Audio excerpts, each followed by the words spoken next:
We are delighted to be joined by Matt Barrie from ESPN. You know him from hosting SportsCenter as well as many, many other shows, including those which you've seen during the football season. This week he'll be doing his SportsCenter duties as well as featured hole coverage, holes 13, 14, and 18. He will be hosting a practice round show. That is scheduled Eastern time from noon to 3 p.m. today. We'll be talking to him more about that as well, but it's a pleasure to always talk to Matt. That featured or that practice round show is going to be ESPN Plus, by the way, folks, just to make sure I note that correctly, because there are a lot of different places, Matty. Good to see you. Welcome to the show. There are a lot of different places where your programming is like, I started looking through it last night, dude. It is so vast. There is so much coverage, and it starts so early and goes so late. I mean, for golf junkies, it's pretty much perfect. Yeah, it's a blessing and a curse, right? You get all these options. You're like, well, wait a second. Which option am I going to choose? I'm going to be on TV when it starts, I believe, at noon, and then you've got all the ESPN options, the featured groups, and the featured holes. But it really is. That's why I love the PGA Championship so much, is because they give you so many opportunities to watch really from the first tee shot here early Thursday morning till the final ball goes in the hole Thursday night. It's that way throughout the week. And so it really is a good way to hop into the second major championship of the year with, I mean, just look at those, like 7, 8. What's better than coffee golf? And then we give you lunch golf. Then we give you happy hour golf. Then we give you dinner golf. Oh. I mean, we've got your whole day covered. It's perfect, man. I absolutely love it. And then you take your significant other out for dinner someplace, and you're sitting at the table and you angle yourself in a way so you can see the TV screen. Are you listening to me? Or are you watching? No, yeah, I heard everything that you said. Yeah, exactly. The random fist pump while you're eating. What are you excited about? Honey, I'm just excited about that appetizer order. It was so good. Oh, so good. Yeah, that dress looks great.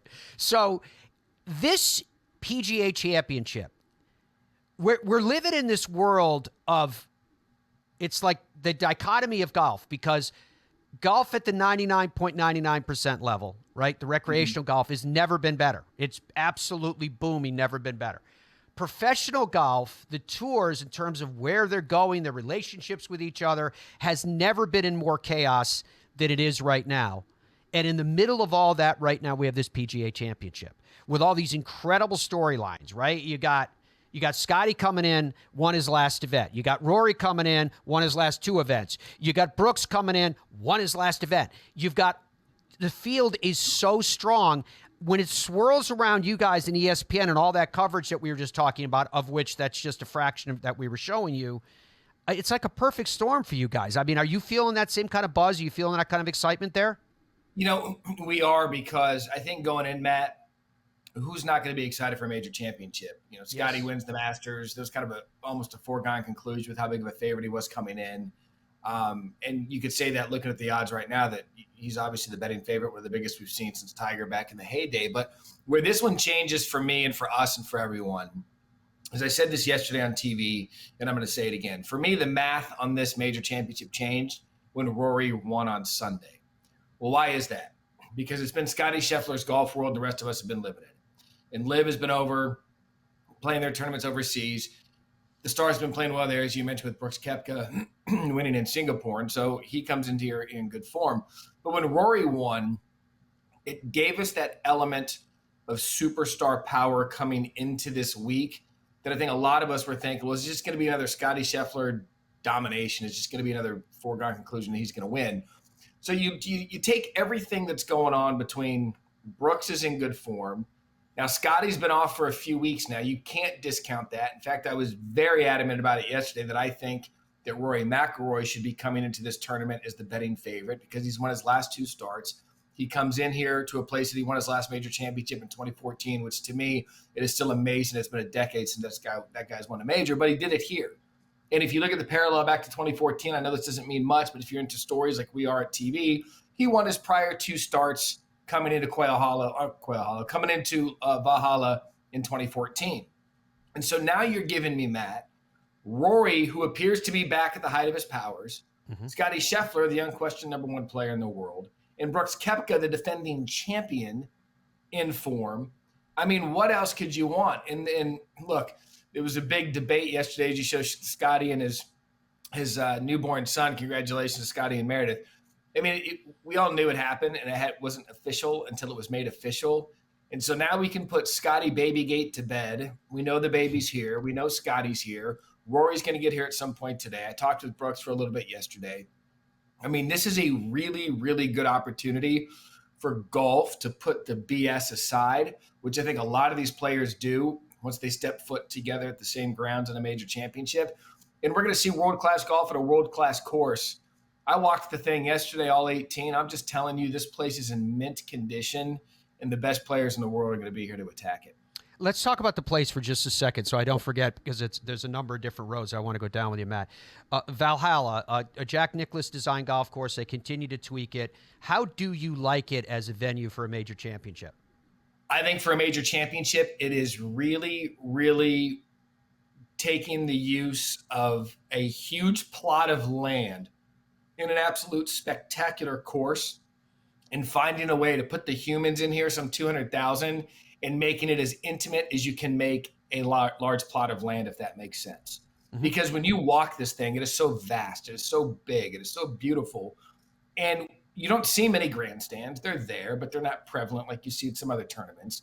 And so they find a way to wedge people in here around world-class golf. To me, this is one of my favorite major championship venues because it's so unique in how it's laid out relative to some places we've seen before.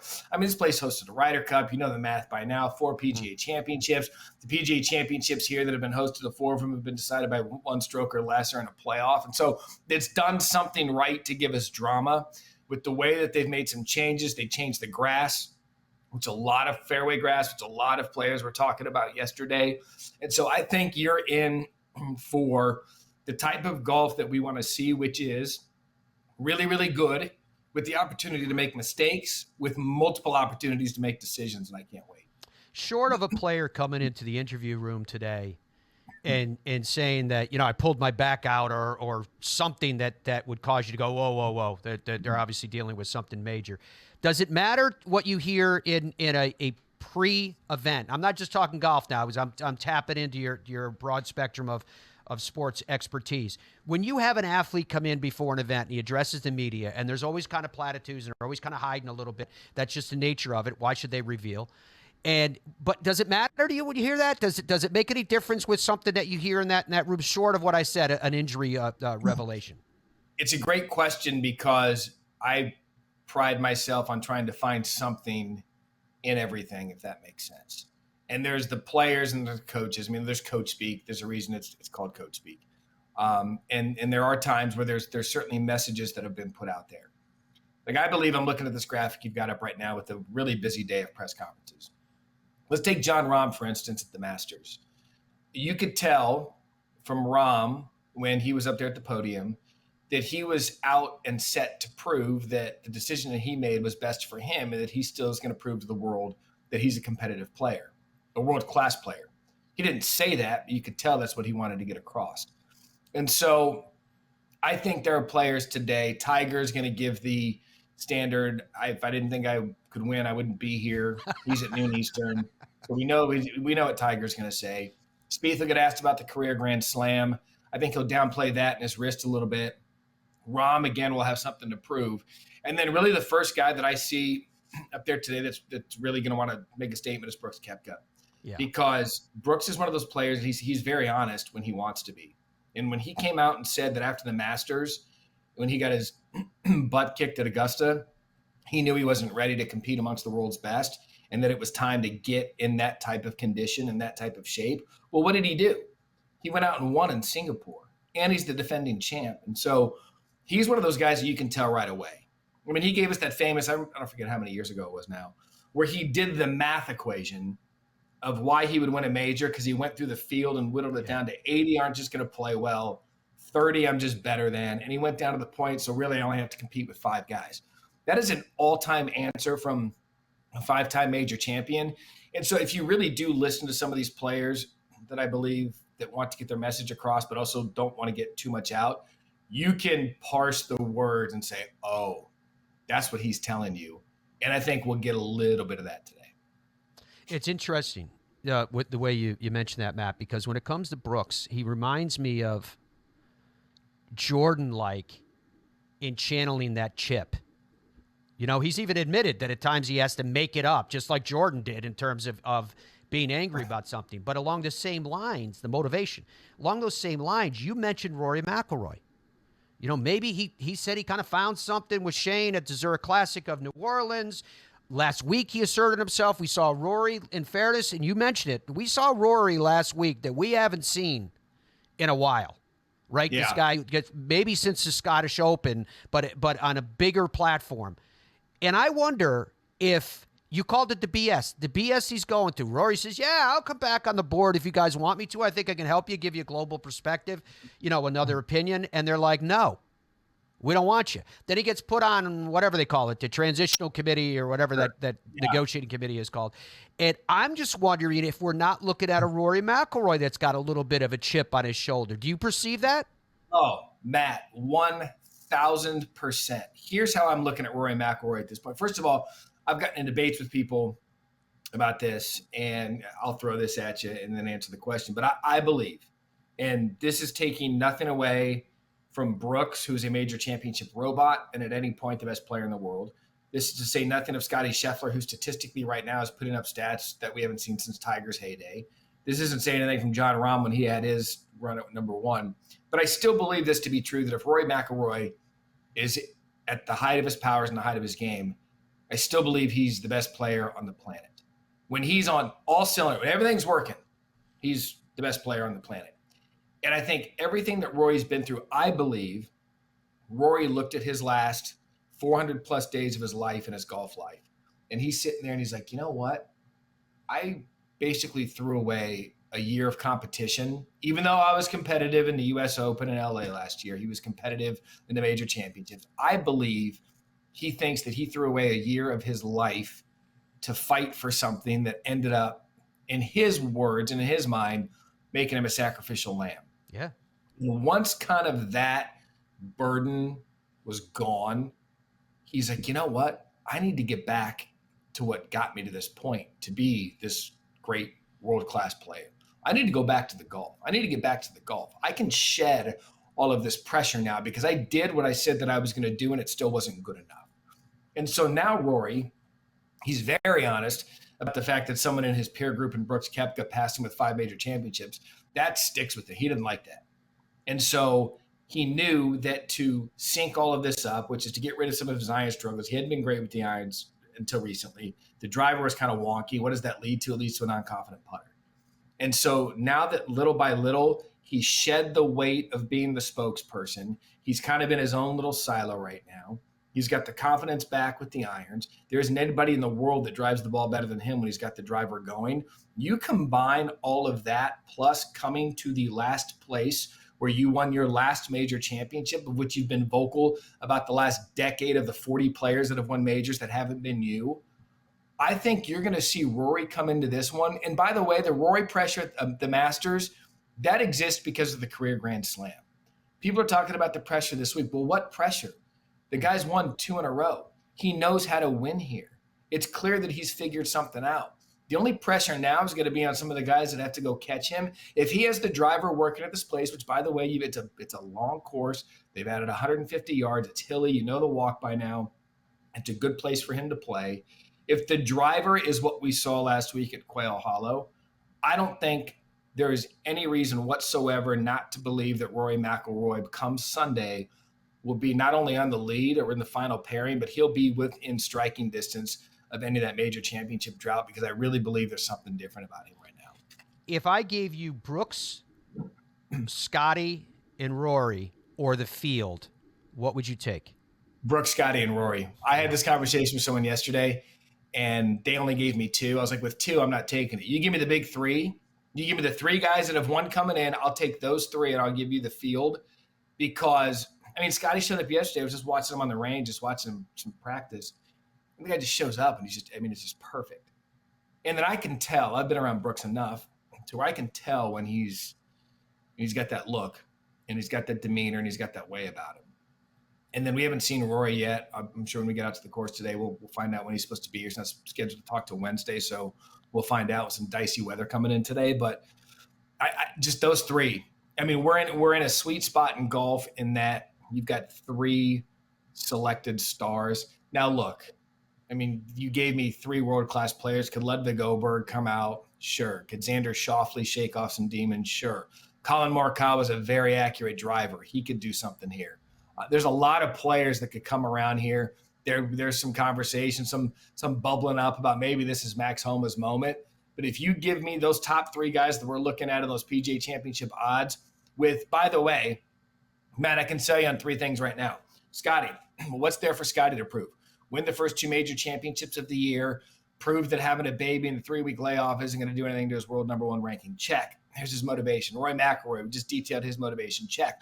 Brooks Koepka, he wants to win back-to-back PGA championships for a second time, wants to prove that the Masters was a fluke. And oh, by the way, regardless if I'm playing in Singapore or Australia, I'm still the best guy out here. Check.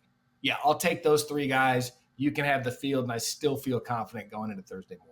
How important do you think, Matt, this week is for the game of golf at its highest competitive levels with ratings for golf, live coverage, steadily going down? The Masters was 20% down, et cetera. How important is this week that we've got the whole party together? We've got these great storylines. We've got ESPN starting us with a massive window of coverage. So it's where you want to be, when you want it to be there, however you want to get it. Is all of that a litmus test for where the fans are and whether they are fed up with what you were calling the BS? Yeah, look, the fans are fed up, and we know that. I believe it's important if the storylines show up. And what do I mean by that? I mean, we can do our job in the media and really put out there why this week is going to be amazing. Well, if that doesn't manifest itself, it's not going to do anything to the viewer. But if you're turning on Thursday and Friday and the guys that we just mentioned, maybe sprinkling that guy Tiger we've all heard of, you sprinkle him in there, maybe a Jordan Spieth finds something this week.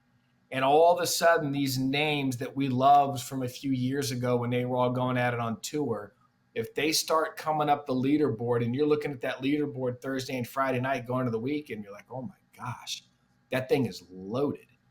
Then it's going to start making people be a little bit, I know this sounds dramatic, but nostalgic of how it was a few years ago where the world's best are there. Then you've got a collision of personalities. And I'm telling you that going into Sunday, if it's a Rory McIlroy, Brooks Koepka in the final group, if it's a Rory McIlroy, Jon Rahm in the final group, that's the tipping point for golf. Because that's the moment when the spokesman for the PGA Tour takes on one of the stars of LIV, and that will give everyone a little bit of an appetizer of, hey, you know what? Let's just all get in a room and figure this out, because I want to be glued to my TV for 5 hours watching this final pairing of Rory McIlroy, Brooks, Rory McIlroy, Rahm, Scottie Scheffler, Brooks, Scottie Scheffler, whatever the case might be. Give me one of the PGA Tour superstars, one of the world-class players against 1 or 2 of the best LIV guys. That to me is where we all sit back and say, okay, can we just figure this out? I know how you feel about LIV. Great. 54-hole shotgun start, no cut. They wear shorts. Great. Got it. PGA Tour, get it. When it's not one of the stars, the leaderboard hasn't been great this year. Okay, fine. Everyone's points have been made. Get in a room and figure it out.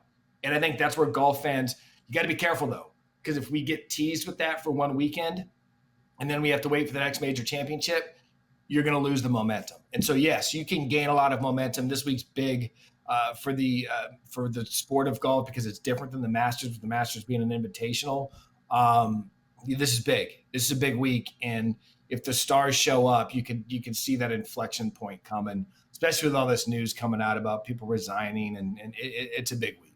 That inflection point, that tipping point that Matt was talking about, of course, will be brought to the boil by ESPN and their massive coverage that they have coming up. Now, for Matt, it starts today at noon Eastern time on ESPN Plus. And Matt, we'll wrap you up here, and thank you very much for all the time you've given us. But I do want to ask you before you go, what will you be doing today with that 3-hour block of time? What can we expect to see on ESPN Plus with the pregame show? I guess you're officially calling it the practice day show, right? Am I correct on that? Practice rounds at the PGA Championship. And well, look, I'm not a weather guy by trade, but I will be looking at the radar throughout the afternoon just to make sure that hopefully we don't get any electricity or any bad weather, because typically what happens in these shows, they're if you're a golf fan, they're amazing to watch, because we put Andy North out on the course. He walks with a number of their players during their practice rounds. And it's almost as if we've all watched the golf broadcast by now where they have a live talk back with the player during the round.